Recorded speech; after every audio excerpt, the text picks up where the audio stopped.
Well, hello, friends. It's just me. The Canadan was hit by a hurricane, so it is just me, all by my lonesome. Sorry for being a little late. A lot of shit going on around here this morning. I have a remote in like an hour and 15 minutes, but got a few minutes, wanted to answer some fantasy football questions. If anybody had those before waivers runs tomorrow. And Armchair in the comments is he'll be back in the fold as soon as possible, and T's and P's to him and the rest of the Canadans. Everybody seemed to be okay when I talked to him earlier in the week. And hopefully that is still the case. So, it's just me. Armchair said literally been 3.5 days without power. Good Lord have mercy. I have never been without power that long. Well, that's not true. We had a snowstorm here in '93 that we didn't have power for like 7 days, and it felt like Little House on the Prairie to the highest extreme. It was quite awful.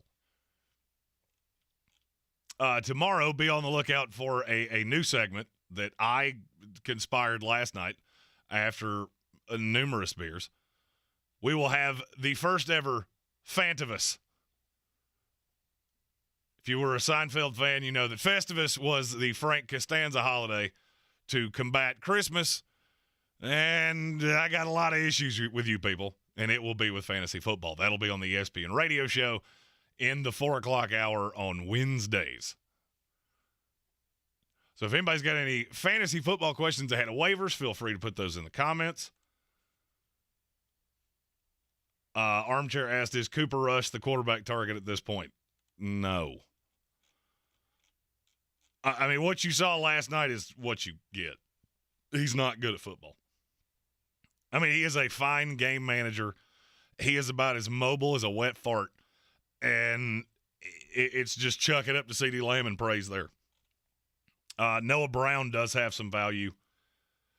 And I don't know that it will be a tremendous amount. But until Michael Gallup is full speed, because from what I have been told, even when Michael Gallup comes back, he's going to be worked in and it won't be an immediate thing. Patrick Holt, will Alvin Kamara ever take off, or should I look for a trade, need a wide receiver and a tight end? I'm going to be honest with Kamara. If you're selling, I'm buying. I've been asked a ton of questions about Kamara, and trust me, I understand why. He has not been good. I do think at some point they're going to rein in Jameis Winston, and when they do, that makes Alvin Kamara much more palatable.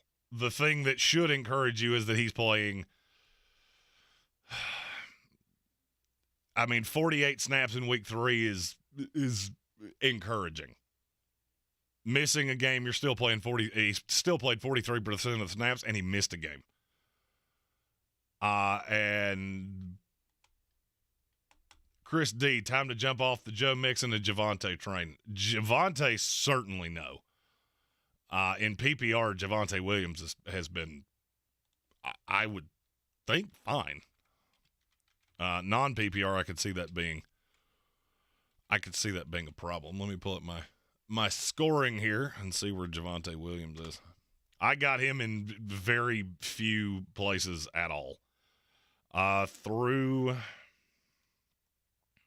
Oh, wow. In standard, he is 29th overall. PPR, it's going to be markedly higher than that. He's 17 overall in PPR. I mean, I'm fine with that. If you look at how this season has started, if you had told me Clyde Edwards-Helaire would be the number 4 running back in PPR, I would have said you're out of your mind. But that doesn't change what you went into the season thinking. Clyde Edwards-Helaire is still not a good running back in the NFL. It's touchdown luck. All kinds of things have gone into that. So I'm not jumping off the Javonte train. Now, Joe Mixon is one spot ahead of him. That one concerns me a little more. He got dinged up against the Jets, and, I mean, he was on his way to a decent enough game. He's played a ton of snaps, too. And injury history with him has always scared me. So I'm not going to say it's time to jump off the train. Just know that it may or may not. He may never be an RB1 over the course of the season. That line is just not good. and the play calling is really inconsistent. I mean, I watched every second of the Jets game, and outside of 2 or 3 plays, I never really felt like Cincinnati was a drastically better team. They were better, and they clearly won it, but the blown coverage on Tyler Boyd, that was a big 57-yard touchdown. Other than that, it was just kind of slugfesty, and the Jets couldn't score. They couldn't get into the red zone, and they couldn't score when they got close. They just kicked too many field goals. I have never been so happy to see a Cougar-loving quarterback as I am to see Zach Wilson returning this week. And that is, I'll be really honest with you, I would be buying on Elijah Moore. Elijah Moore and Zach Wilson have never had the on-field chemistry. At least not that we've seen so far. He had no rapport with Joe Falco whatsoever. So, frankly, Zach Wilson being alive is an improvement over what we've seen so far with Joe Flacco. Armchair asked, how are you feeling about Greg Dortch? As long as Rondale Moore is not in that lineup, Greg Dortch is a playable wide receiver. And I'll be honest with you, I saw that one from long ago. He was a New York Jet. He was an undrafted free agent with the Jets a few years ago. And we used him as a punt returner, and Adam Gase could never figure out how to use him. We would cut him. He'd end up on the practice squad, and we would do the song and dance. He wound up with the Cardinals, and I'll be honest with you, I think he's a legitimate player in this league. Now, when Rondale Moore comes back, that changes a lot. And when DeAndre Hopkins comes back, he becomes borderline irrelevant. So if you're in receiver hell right now, or you have DeAndre Hopkins, or you have a receiver that will be coming back in a few weeks, he is a very sustainable option that you can use for the time being. Rob Johnson, is Tyler Conklin going to keep it up? With Zach Wilson, I'm going to say no. And I guess it kind of depends on what you're asking me. Because he hasn't – I mean, he's been tight end number 3 in the NFL so far this year. But when you really dig deep into that, you have a C.J. Uzomah injury that had an effect on things. Because Uzomah did not play in week 2. Only played 27 snaps last week. Only played 23 snaps in week 1. I do think Conklin is the one. I think he's the number 1, and he's the receiving tight end. You're going to start seeing Jeremy Ruckert sprinkled in there, I think. And they do still have Lawrence Cager and Kenny Yeboah. If you could make a move for Conklin right now, if you can get him on waivers for free, more power to you. I'm not going out of my way to go get him because I don't think this is sustainable with Wilson. Now, they didn't have the tight ends last year to actually sustain tight end usage. So he may love him. That may be his little safety blanket. I kind of feel like that's going to be Corey Davis. Or it will be some combination of Breece Hall and Michael Carter. Breece Hall is somebody I'm very on moving forward. Just looking at how he has been used, I cannot help but think he just outsnapped Michael Carter for the first time. And I think that's going to keep happening over the course of the year. Chris D. Rank these 4 waivers: David Njoku, Tyler Conklin, Logan Thomas, Irv Smith. Logan Thomas is 4 for me. Njoku's the weird one. I will go Conklin 1. Conklin 1, Njoku 2, Irv Smith 3, Logan Thomas 4. Irv Smith's got to learn to catch before I can really trust him. He got opportunities earlier in the season, and he just didn't make the most of them. And then I look at that offense and go, Adam Thielen's going to be productive. They've obviously shown that they want to get KJ Osborne involved at some point. The Dalvin Cook thing that's worth noting. With no Dalvin Cook, if it's Alexander Madison, then now that probably changes things for me. Logan Thomas is the one that I feel the worst about because I like the offense the least. The offense is just going to be inconsistent in Washington. What I saw against Philadelphia was incredibly damning. Carson Wentz is fine, but you do have to remember that those nightmarish games are coming. Something else I wanted to do today, because I've been asked this question a lot about quarterbacks. There are a few that you could readily have. Carson Wentz is one. In terms of through 3 weeks of the season, if you looked at just total points, Carson Wentz is the number 5 quarterback in fantasy football, with what happened last week, which was not great. I fully believe Carson Wentz will be a back-end quarterback 1 for the rest of the year. I am in a super flex league where I have Lamar Jackson was my 1, Justin Herbert was my 2, and I just traded Justin Herbert for Saquon Barkley. Let's see, Saquon Barkley, A.J. Dillon, Trey Lance, because it is a dynasty, and Sky Moore. And I felt just fine about it.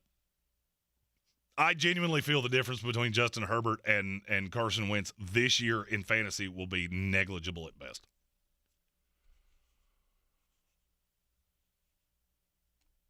Other quarterbacks that I would be interested in, I don't think you're going to be able to get Trevor Lawrence now, but I hope you listened to me when I said that, because I have him as my backup in damn near every league I'm in. Take a gander at waivers for the week. Got to pull up my my ownership percentages. Khalil Herbert, obviously the running back that you want. He or Alexander Madison this week. It really depends on what you're going to get. I have not gotten an update on David Montgomery. I haven't got one on Dalvin Cook yet. I would say the Montgomery injury is probably more serious. And I can tell you they're not ruling out putting David Montgomery on IR. If they do, Khalil Herbert is going to be a back-end RB2, because that team cannot throw to save their lives. But Justin Fields is enough of a risk to run that it makes Khalil Herbert fantasy usable. I have been saving waiver priority in several leagues, and Khalil Herbert is the one that I'm going to jump on, because a lot of people, for some reason, did not have him in spite of the fact they had David Montgomery. Other players that I'm adamantly looking to add this week, Romeo Doubs. I already have him in most leagues. So the fact that he's only 21% owned is comical to me. He is, without a doubt, the receiver not named Allen Lazard that Aaron Rodgers trusts the most that is actually fantasy relevant. He trusts Randall Cobb, but Randall Cobb looks like he's 84 years old. So you're going to have somebody that can get in the end zone with the hands that can actually be a matchup problem. I have Romeo Doubs as a mid to back end or wide receiver 3 for the rest of the year. I think he is startable in 3 wide receiver formats.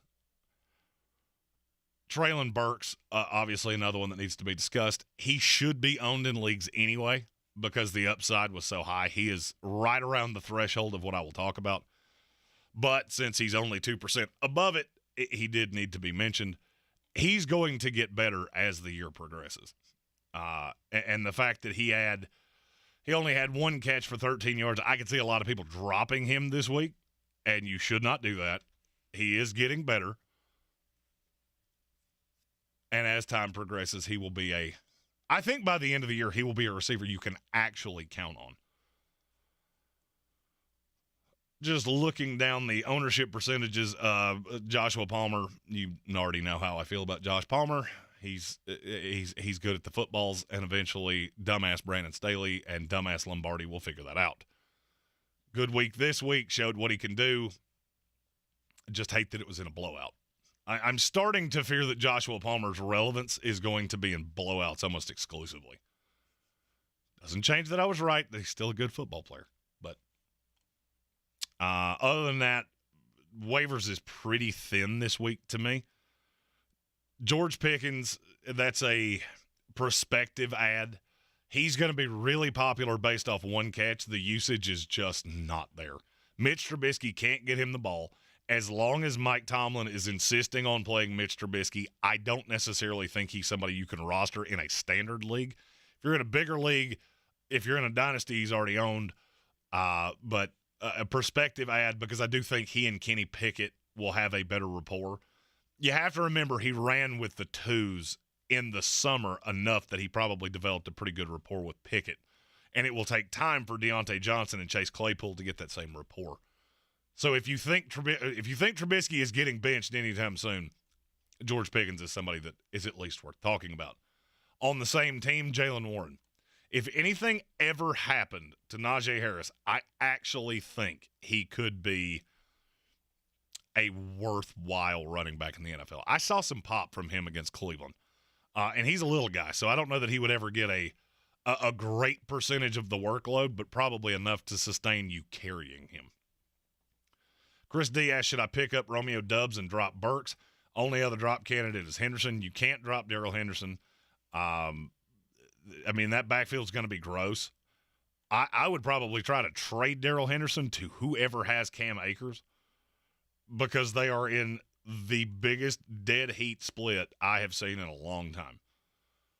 So whoever has Cam Akers is going to have a value in Darrell Henderson, because if anything ever happened to the other one, now you're talking about them actually hitting the value that you drafted them to have.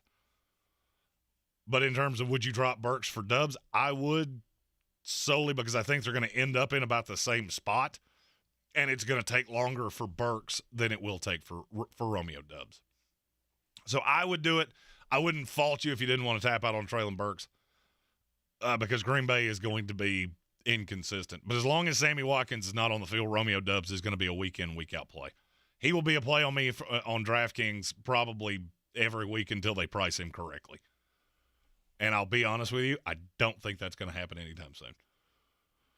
Speaking of which, our link for the DFS contest this week is in the description of this video. This is just a quick waiver fantasy football question thing. No armchair, as we stated at the top of the program. No power for the candidate, so it's just me by myself. Anybody in Asheville, I will be at the Candler Ingles here in about 53 minutes with Boar's Head, fantastic meats and cheeses. Plan on having several sandwiches today. Rob Johnson said, J.K. Dobbins screwed me last week. He screwed a lot of people, me included. Do you think he will have limited touches again? I feel like what happened to J.K. Dobbins, and I watched a lot of that game live, and I haven't gotten into watching the All-22 yet, but I feel like what happened in that game is that it was a lot of game flow, that New England could not deal with Lamar Jackson. But they were pretty well bottling up the run, so they wanted to have Justice Hill, who gave them a little bit more of a presence to the outside, because running at the teeth of that defense was just doing nothing. Moving forward, I mean, J.K. Dobbins is going to be brought back in, I won't say slowly. He played 26 snaps this week. I would say that probably goes to 35 this week. It's probably in the 40s 2 weeks from now. They play the Bills this week, so I obviously don't like that matchup. Good God, I will have a million pieces of that. Josh Allen, Stephon Diggs. Probably Mark Andrews. Probably has to be Andrews with the safeties out. That's probably how you start your DFS lineups. And you'll have to get reasonably cute with some cheapies beyond that. SVGE Germ was holding on to Kenneth Walker, but drop him for a running back waiver ad. Depends on who the ad is. If anything ever happened to Rashad Penny, I would love Kenneth Walker. I think he is a talented running back. Seattle's offense is just really hard to trust, and right now he is not getting the snaps. He got outsnapped last week by DJ Dallas. So I could easily see that being a thing. If Khalil Herbert's out there, Alexander Madison, that you don't even think about. Do that instantaneously. I will be really honest with you, I would probably drop him for Jaylen Warren. Tyler Algier is close. James Cook is close. If any of those guys are available, I would at least make the claim. If you need help at other positions, I would get all the way down to – I'm not taking any of the Bootsy Tampa Bay guys that'll only be relevant for another week. I would get all the way down probably to Devontae Parker. I would drop Kenneth Walker for Devontae Parker. Divine Comedy said, have someone wants to trade both Ken Walker and Rashad Penny for Alvin Kamara. Should I take it? Absolutely not. Under no circumstances. Alvin Kamara's floor is probably what Rashad Penny's ceiling is. And I'm not sure even, and I said this a second ago, if something happened to Rashad Penny, I do think Kenneth Walker would get the bell cow tote, but I'm not sure that you wouldn't still see DJ Dallas in pass pro. Probably gets the passing down work, and Travis Homer would be around there too. So I can't emphasize this enough. I'm not ready to give up on Alvin Kamara yet. I know it hasn't started well. I got that. But I think it will get better in time. And if we're being really honest about how bad it has been, let me find him. In terms of raw scoring, he's 57th. I could see a path he's in the top 20 in 2 weeks. I mean, because it's not like he's that far behind. You just don't have a ton of running backs that are really dependable. If you're looking straight PPR, there are only through 3 weeks, there are only 5 running backs that have scored more than 50 points, and one of them is not going to play for a couple weeks in DeAndre Swift. James Robinson. Next year, you know what? Just chalk it up. Just chalk up James Robinson. He's never going to get the respect, but he's always going to be an ad. SVGE Germson got the number 1 waiver ad. Have Madison already. Jamal Williams is available. Add Jamal Williams. No doubt. Rob Johnson says, I'm 0-3 in a league with Najee Harris, Aaron Jones, and Deebo Samuel. Not looking good. So Thursday, tomorrow will be Mullet and the Dude with Brian Haynes and myself. Thursday morning, my hope is to have Armchair powered back up and have a show of if it's not going well. So look on the Facebook page. There'll be a graphic later for questions. It's a Mullet's mailbag kind of show where you can submit your specific team and we'll tell you how we would address it, what we would chase in your league. So be looking for that on Thursday morning. Chris D said, but bench Javonte for Dameon Pierce and Khalil Herbert. Oh, good God. That's a good problem to have. Dameon Pierce moving forward, I was already high on him. I'm plastered on him now. Now I could be convinced he's an RB1. But it was only one game and it was against the Bears. Yeah, do you know who they play this week? The Los Angeles Chargers, who couldn't stop a nosebleed with a roll of paper towels. There are a lot of very palatable matchups for Dameon Pierce, and they're going to try to get him run because Davis Mills has been a fucking disaster. But in terms of rank the 3 that you just said, I would still say for this week, I will say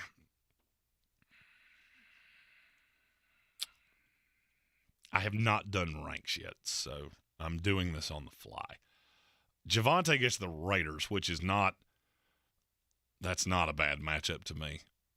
The Giants showed that they're not very good against the run last night. I like all 3 of them. Hell, all 3 of the running backs you asked me are going to be in the top 15 for me this week. So I would say you're in good shape with any of them. I'm not down on Javonte. The fact that Russell Wilson is throwing this many passes to running backs is a very good sign if you're in PPR. All right. Had a few minutes here to do a little fantasy stuff. Glad for those of you that jumped in. Didn't really pub this out. Again, T's and P's for Armchair. Hopefully have him back in the fold and powered up for Thursday. Look for that graphic on the Facebook page. Be sure you follow the Facebook page. Follow the Instagram. TikTok is going to become more of a thing, especially for fantasy football stuff later this week. The beginning of this week's really busy for me, but starting tomorrow, we'll be pumping out really consumable stuff for all of you that are really good, loyal contributors to the show, and we appreciate you all. Appreciate you jumping in with me for this. I've got to get down the road, but look for the ESPN Radio Power Rankings this afternoon at 3 o'clock. Mullet and the Dude, 9 o'clock tomorrow morning, and that fantasy show we were talking about Thursday morning. I'm Jeremy Greene, and I will see you this afternoon.